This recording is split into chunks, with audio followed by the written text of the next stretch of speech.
All right, it is the 27th of September, the year 2024. Quite a joyous evening where we're gathered here to listen to what has been happening in the country and beyond. Our reporters have been up and about interacting with different people and different issues, and they have brought you different stories. Here are the top ones.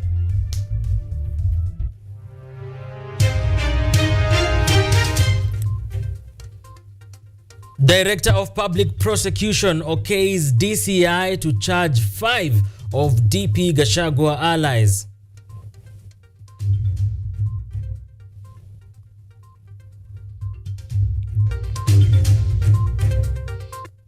Ruto, in his visit to the US, promises to boost police deployment in Haiti.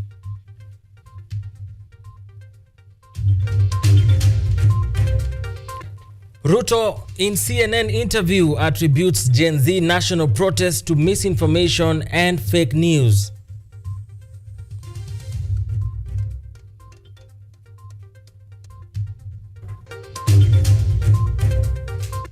Groundbreaking program Climate U emerges as a beacon of hope as African universities lead the way to sustainable development.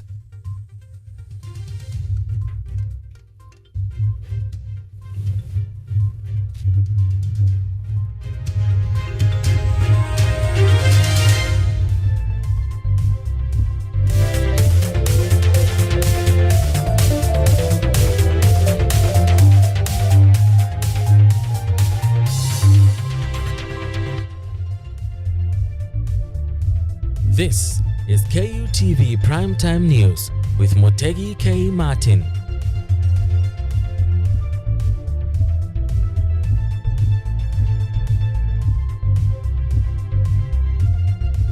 Yes, and the lady in red is Lucy Carrier. This bulletin will run for approximately 35 to 40 minutes, so join us as we inform you on what's happening in the country and beyond. And on behalf of the newsroom, I'm here to do just that. Let's begin. Now, the Director of Public Prosecution, Renson Ingonga, has directed the Directorate of Criminal Investigation, Amin Mohammed, to proceed and charge 5 allies of Deputy President Rigathi Gachagua. In a letter addressed to the DCI, the DPP stated that there is sufficient evidence to charge the 5 suspects with the offense of conspiracy to commit felony in their alleged involvement in the Gen Z-led protests.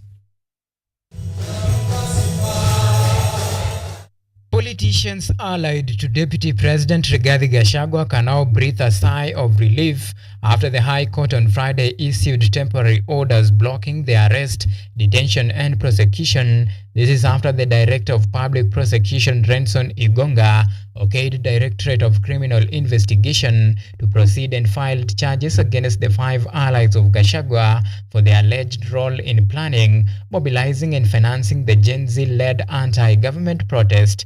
In a letter addressed to DCI boss Amin Mohammed, the DPP directed that there is sufficient evidence to charge the suspect with the offense of conspiracy to commit felony, contrary to Section 393 of the Penal Code.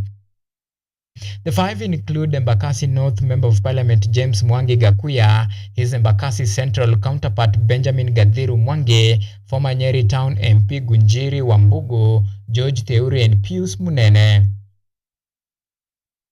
The approval comes a day when Deputy President Rigathi Gachagua faulted misuse of the criminal justice, targeting his allies to settle political scores. On his X platform, Gachagua said that he had learned of a scheme to prefer trump-up charges against his 3 members of his staff and the Member of Parliament for Embakasi North Honorable James Gakuya and Embakasi Central Honorable Benjamin Gadhiru allies Major Donk. This evil scheme is to associate them with the violent demonstrations that took place in late June in futile attempt to soil his name and hopefully create grounds for the mooted impeachment proceedings against him. The latest unfolding comes at the backdrop of a heated debate to impeach the second most powerful man in the land. Gachagua is a man in a precarious situation as the momentum for his impeachment continued to gain traction, with sources close to KUTV indicating that the ouster motion is ready to be tabled in Parliament as early as Tuesday next week. Nauma Evans for KUTV, Nairobi.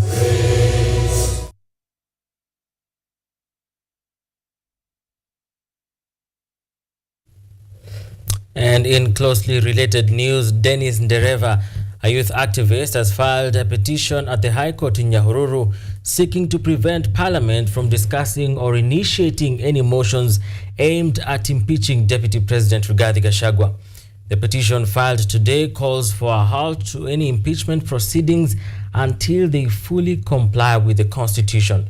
In his petition, Ndereva argues that the impeachment process is unnecessary and warns that ongoing discussions could cause significant and irreparable harm to the Deputy President's office, disrupt the functioning of the executive branch of government, and threaten the stability of the country.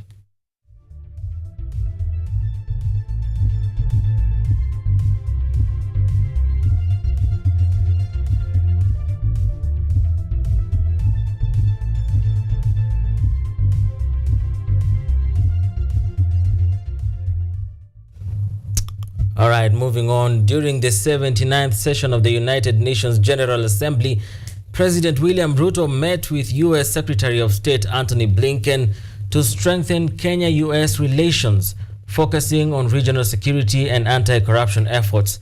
Blinken praised Kenya's leadership in the multinational security support mission to Haiti and commended President Ruto's ongoing commitment to peace and accountability.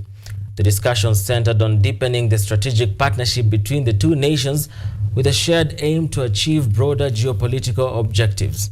Ruto reaffirmed Kenya's dedication to international peace, announcing plans to increase the country's police deployment in Haiti to 2,500 by January 2025.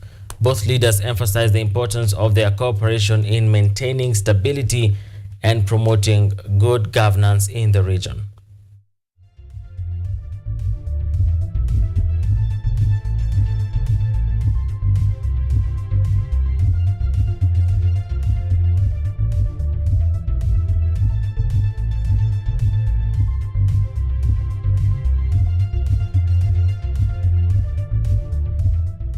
And President William Ruto has also maintained that the recent anti-government protests, largely driven by Kenyan youth, were the result of widespread misinformation and fake news.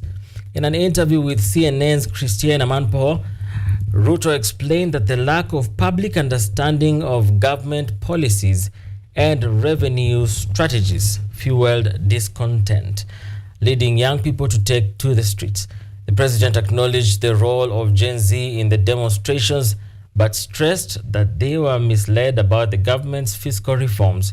Ruto asserted that the better communication of the administration's strategies could have averted the unrest. Additionally, he highlighted that Kenya's economic situation is stabilizing due to the implementation of crucial policies, with inflation rates dropping from 9% to 4.3% and the exchange rate showing improvement.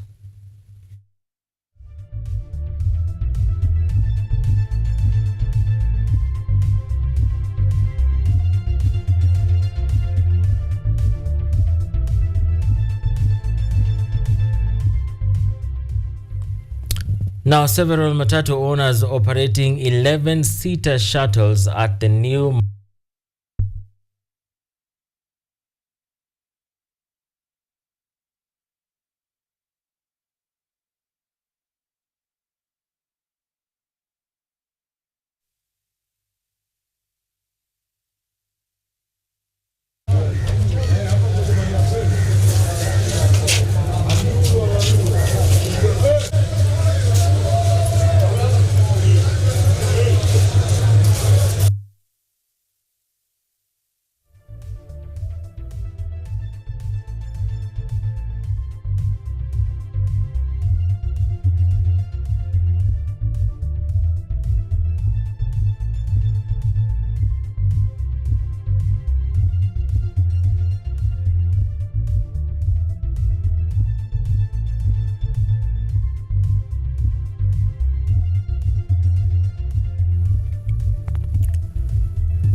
We beg your pardon for that slight mishap. Now, several matatu owners operating 11-seater shuttles at the new Malindi Bus Park have raised concerns of alleged unfair business practices enforced by the Malindi municipality. The operators claim that the municipal authorities have allocated stalls meant for transport operations to shops and greengrocers, severely limiting space for matatu circles. Mr. Mohammed Badawi, the director of the Munawar Shuttle Circle, criticized the municipality for implementing a loading system that forces all 27 matatu circles to load passengers consecutively, instead of allowing passengers to freely choose their preferred circle. This, he claims, leaves many vehicles idle for hours, leading to significant financial losses. Sasa sisi anayetuhangaisha hapa ni mtu mmoja tu, tekuni moja la Malindi ndio linalotuhangaisha sisi hapa Malindi, kwa sababu asema ana pesa zake na hatomaliza pesa zake. Kwa hivyo lazima tufuate amri anayotaka yeye, si amri ya serikali wala amri ya county. Amri anayotaka yeye, kwa sababu yeye ndio ana pesa saa zote. Enda akipeleka pesa huko ofisi ya municipal, tukiletwa maskari kila siku asubuhi, wakija wakiangalia mabarua yako sawa wanarudi. Mara nenda maofisi makubwa, mapolisi jana wamekuja, OSPD, OCS, Bezi, wakija wakiangalia barua wanaona ziko sawa. Wakasema wao pia wanafuata sheria, lakini bado tu wao wanasema mpaka hakikishe pesa zake amezimaliza, atafuatwa yeye vile anavyotaka.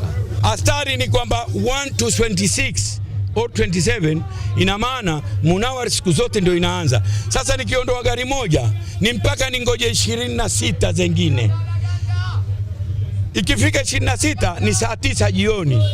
Kwa hivyo kwa siku nimeondoa gari moja. Kwa mfumo huu wa koti, saa hii nimeondoa loti 3. Kwa hivyo Munawar ameondoa 3, Alwahimu ameondoa 3, 001 ameondoa 3, wale tuliofanya memorandum wameondoa 3. Kwa hivyo kuna faida ya kazi, lakini hii ya 26 ni hasara. The Kenya government, in partnership with the World Bank, has introduced the Economic Inclusion Program to assist 15,000 vulnerable households in 25 arid and semi-arid counties. The initiative provides seed capital and monthly stipends to help families establish income-generating projects and enhance livelihoods. As the government works towards eradicating poverty in arid and semi-arid areas, Principal Secretary for Social Protection and Senior Citizen Affairs, Joseph Mutegi, affirmed that under the Economic Inclusion Program, each household will start receiving 30,000 in seed capital, where they'll be given in 2 phases, 20,000 initially, followed by 10,000. In the program, every family will get a monthly stipend of 2,000 to assist with basic needs such as food, and the transfer will begin in October and it is set to last 1 year. The aim is to uplift the families from extreme poverty by enabling them to start small businesses that will generate a sustainable source of income. Economic Inclusion Program. So we want to include everybody. Pesa mfukoni. That is what we are doing. We want to make sure that this poor person, this vulnerable person of this nation, has something in the pocket. Speaking during the visit in Murang'a County, Principal Secretary Joseph Mutegi stated that the program began in 5 counties in 2020. He expressed hope that it will expand to all counties. This particular program, which has made us to be here today, my intention and the World Bank team is to make sure that at the end of it all, we do the entire nation.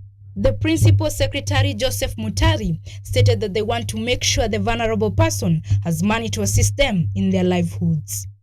Nisaidia sana kwa sababu nilikuwa nikifanya kibarua ya kwenda kwa watu mashambani na kufua maguo kwa watu, na wakati ule nilisika hii mradi niliwachana na hiyo kazi gumu, nikaanza kuuza maji hapa. Mutegi concluded by urging families to use the funds wisely to establish sustainable projects and announce plans to transition all cash transfer beneficiaries to mobile money services by the end of the year. Denana Shipai, KUTV.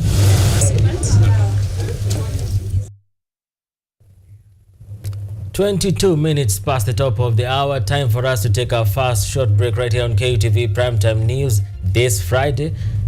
We are coming back to you in just but a bit, so stay here and let's inform you on what's happening much more.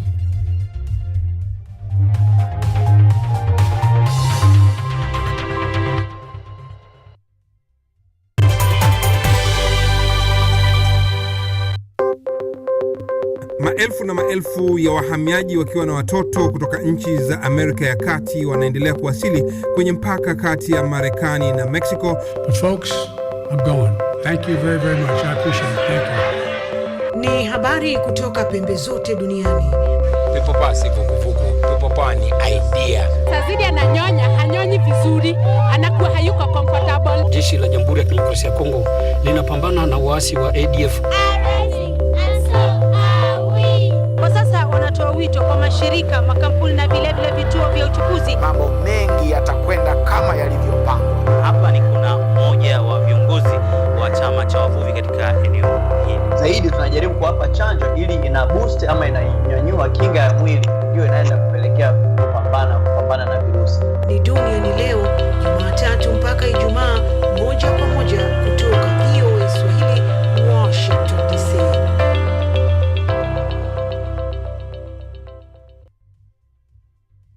Are you an aspiring media practitioner, a graduate, or you just want to advance your skills in television production? Then welcome to Kenyatta University, where education meets innovation.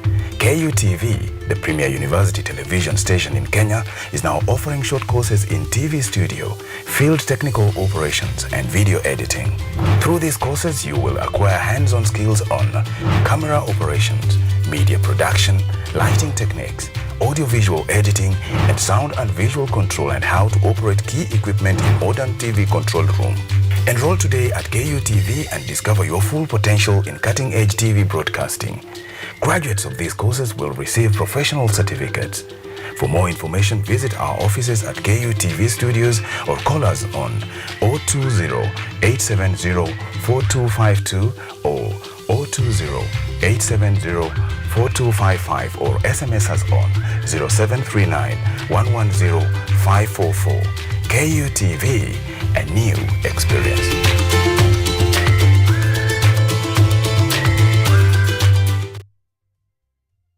Get ready to embark on a journey into the exciting world of technology as we uncover the latest trends, interview top thought leaders, and dive deep into the world of tech like never before. Currently, we are facing the challenge in terms of finance. It requires one to move from different counties because we really need a large data set for our model to be more accurate. In this new and exciting series of the Technovation Show, join me, Yvonne Kimuma, every Monday 8:30 p.m. for a fun and thrilling experience as we explore the cutting-edge developments, meet visionaries driving change. Somebody who is in the underground mine doesn't know the presence of those gases. So there are a lot of gases involved. There is methane, there is carbon monoxide, and there is also hydrogen sulfide.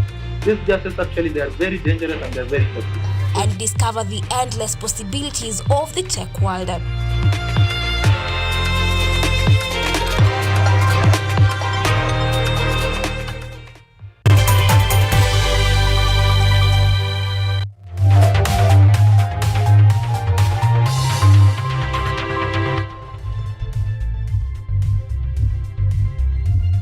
You are watching KUTV Primetime News with Mutegi K. Martin.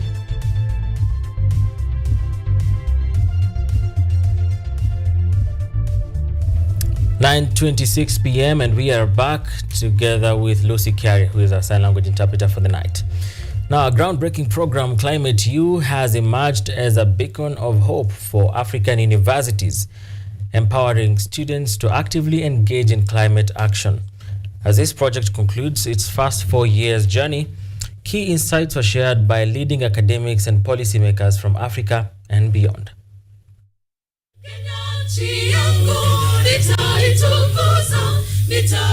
Today marked the conclusion of the Climate U Network Conference, an initiative launched in 2020 aimed at supporting students from African universities in addressing climate change across various disciplines.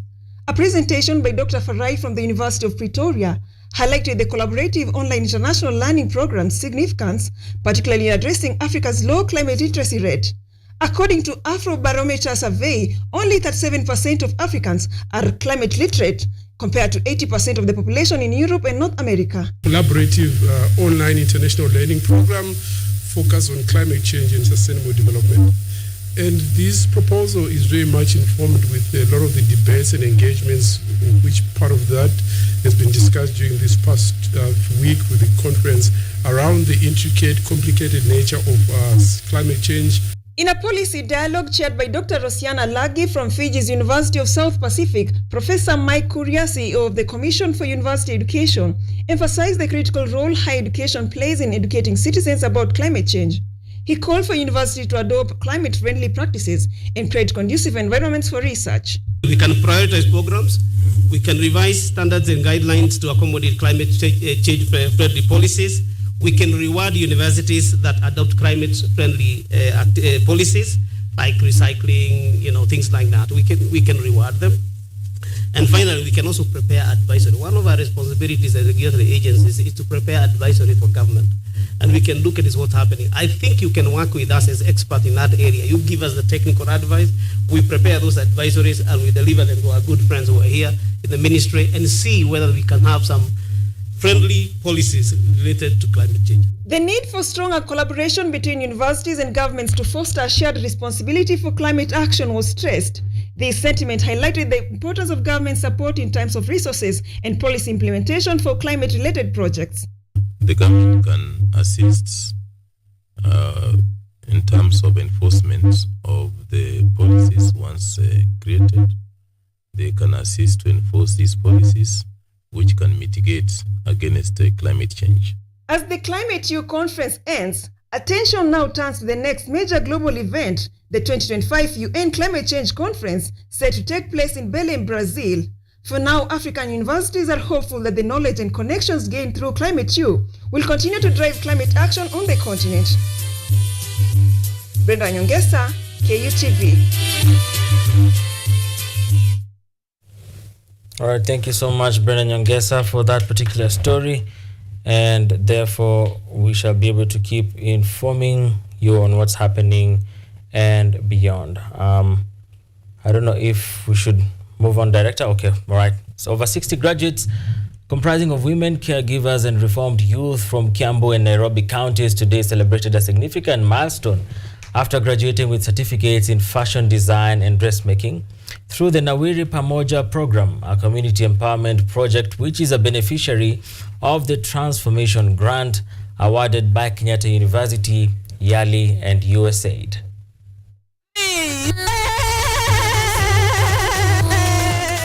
Song and dance filled the Master Empowerment Center in Githurai 45 as 67 beneficiaries of the Nawiri Pamoja program culminated their 9 months journey characterized by essential technical skills in fashion design and dressmaking.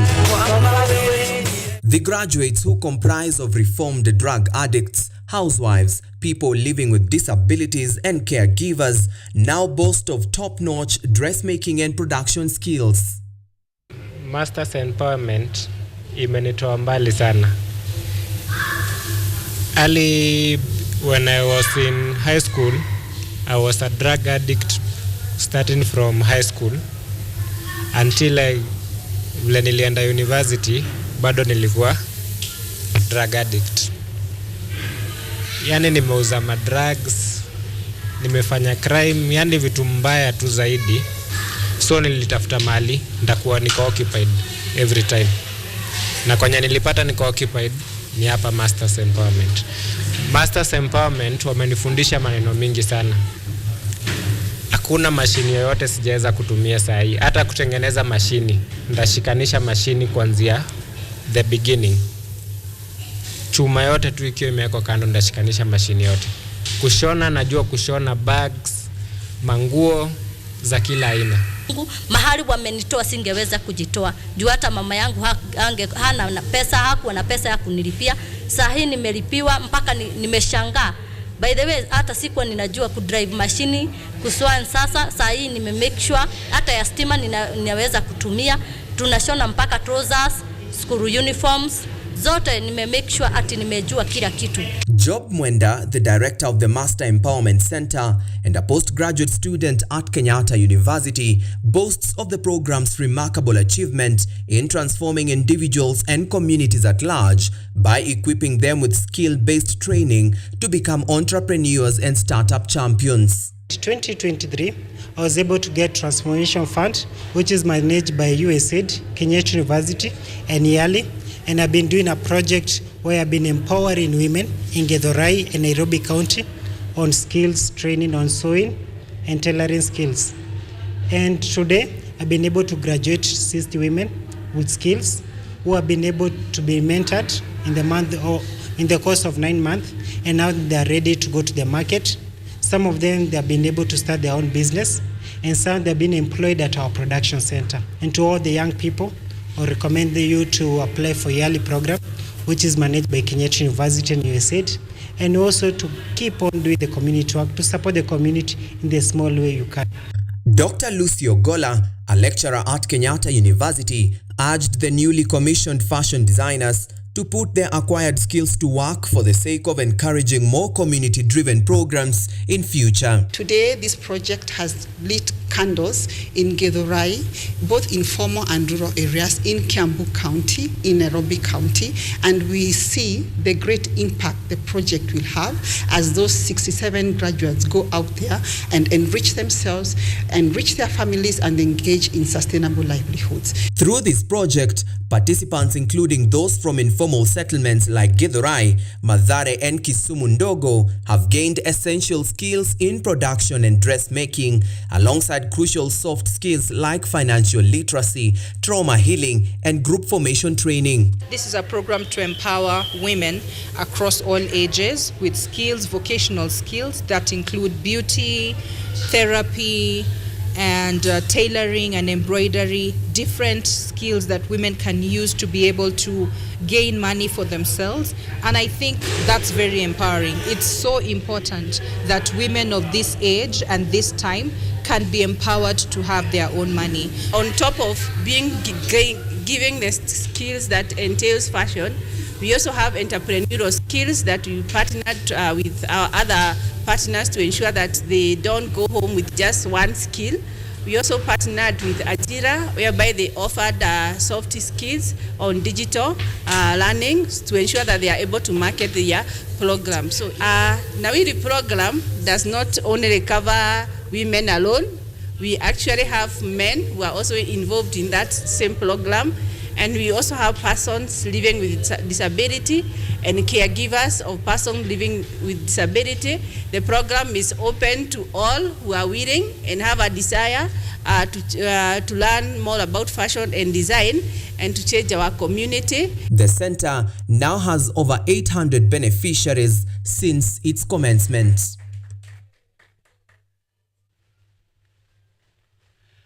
Today, the Master Empowerment Center in Githurai flags off 67 graduates who have successfully completed their 9 months skill-based training program in fashion and design. This production hub, equipped with modern sewing machines, serving as their main production center or laboratory for that case. The 67 now say they are ready to become the next world-class fashion entrepreneurs.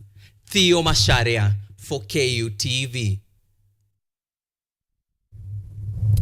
Thank you, Theo Masharia, for that wonderful story. Now we move to our health brief now, and tuberculosis remains a critical public health issue in many countries and is a leading cause of death in South Africa. Over the past 6 years, the BEAT tuberculosis study conducted in South Africa and focused on children and pregnant women has revealed a promising new oral treatment that could mark a significant breakthrough in the fight against drug-resistant TB. Zahir Kasim reports. These pills are part of a drug trial in South Africa that may help revolutionize tuberculosis therapy. A new regimen cured 85 to 90% patients with drug-resistant TB, up from 50% for previous regimens. Plus, the treatment worked for 2 key groups often left out of TB treatment research. We found safe and effective treatment for pregnant women and children, but also we've awakened the field to say, actually, this has to be done. Women, children, and men in the Beat tuberculosis trial all received the same regimen. That's a change from previous treatments, even though TB often affects entire families. The daddy gets one easy regimen to take, and then the mom gets a more complicated one because she's pregnant, and the child gets an even more complicated one. Dad is cured after 6 months, mom is cured after 8 months, and we wait, or 9 months.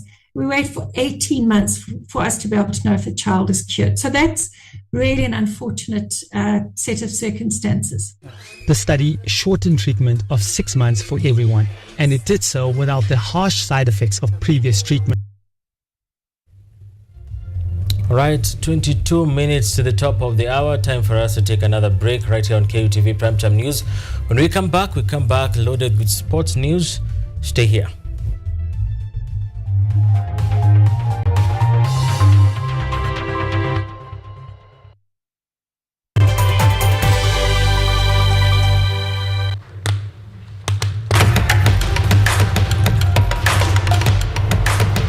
Access to knowledge.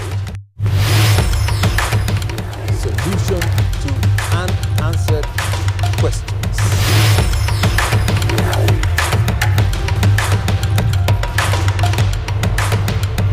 Guidelines to pursuing your rights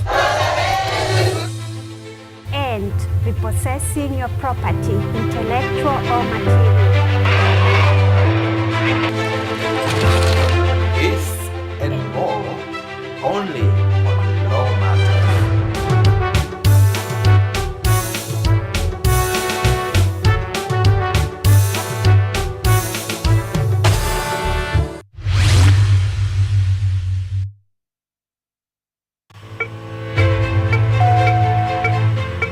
Imagine a world where you are empowered to take charge of your health, where you are well informed about the latest advancements in healthcare and understand the policies that impact your well-being.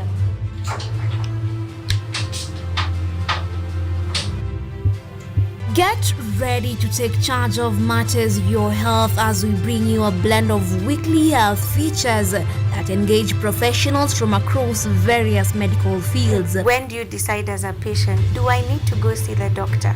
We are at a stage where we are seeing all this manner of chronic illnesses and we wait until we get a disease and then is when we go ahead.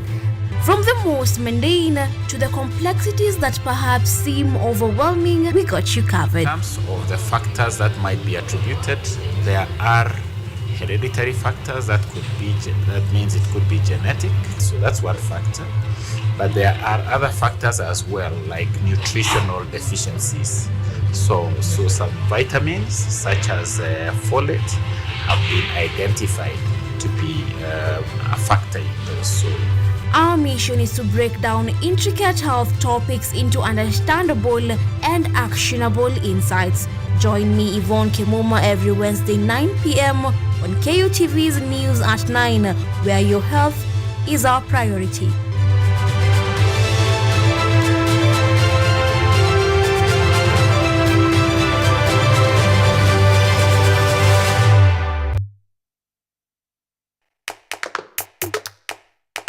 Baada ya kutafuta kazi, tunaweza kuanzisha miradi yetu ambayo ingetusaidia kubadilisha maisha ya wazazi wetu. Kwa vijana wenzangu, wengi hawana kazi, lakini ikiwa sisi wenyewe tutajiamini, tunaweza kujiajiri wenyewe. Afrika kwa kweli tuna mahitaji ambayo ukiyasuluhisha unaweza kuathiri watu kwenye bara hili. Bila woga,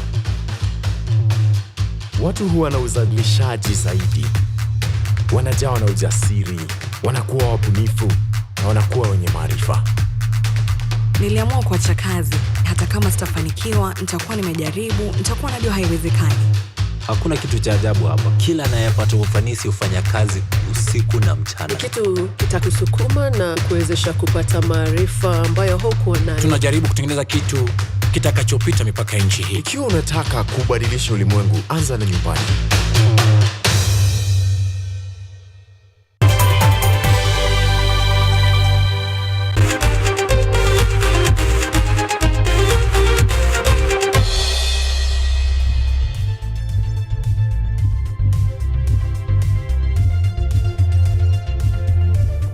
Welcome back, and now we're getting ready to hear what's happening in the sports arena. And the 2024 African Road Cycling Championship, slated for October 9th to 13th, is expected to attract over 20 African countries.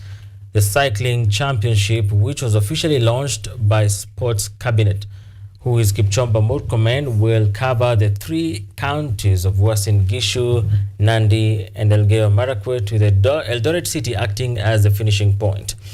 Kenya will be hosting the Continental Cycling Championship for the first time, with a strong charge of cyclists from the continent expected to grace the event.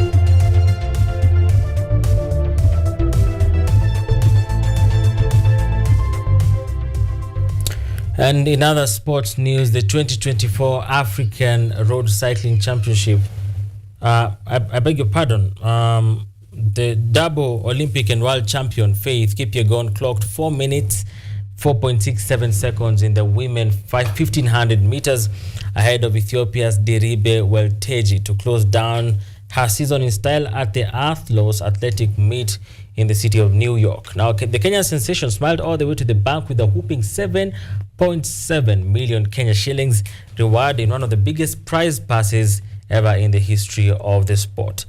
Now, Kenya's dancing queen Mary Moraa finished second in the women 800 race behind Ethiopia's Sige Duguma.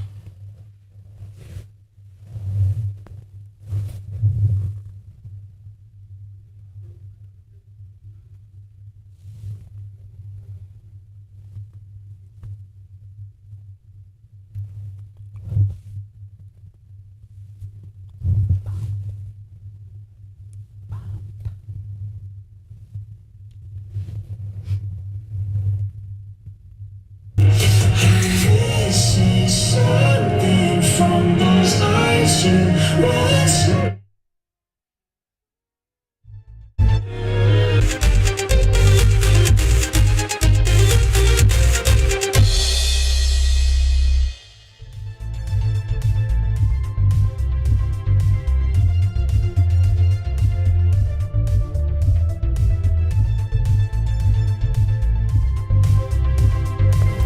It is 9:45 p.m. We promised you 35 to 40 minutes. We've added 5 more, and that should bring us to a close of the bulletin tonight. Even as we conclude the weekdays bulletins, we hand you over to the weekend bulletin and the weekend team, where tomorrow at 6:30 p.m. we shall be having Mizizi Wikendi. Same case to Sunday, and at 9 p.m. we're going to have a weekend live, courtesy of our news team's weekend team. We come to the close of the conversation for now, but the conversation continues as you continue to enjoy KUTV, a new experience here where we bring you education, entertainment, social matters, and all kinds of fun and learning as you get to enjoy while you sit down in front of your screen. We come to the close of the conversation. Our sign language interpreter is Lucy Kiarie. My name is Mutegi K. Martin. Good night.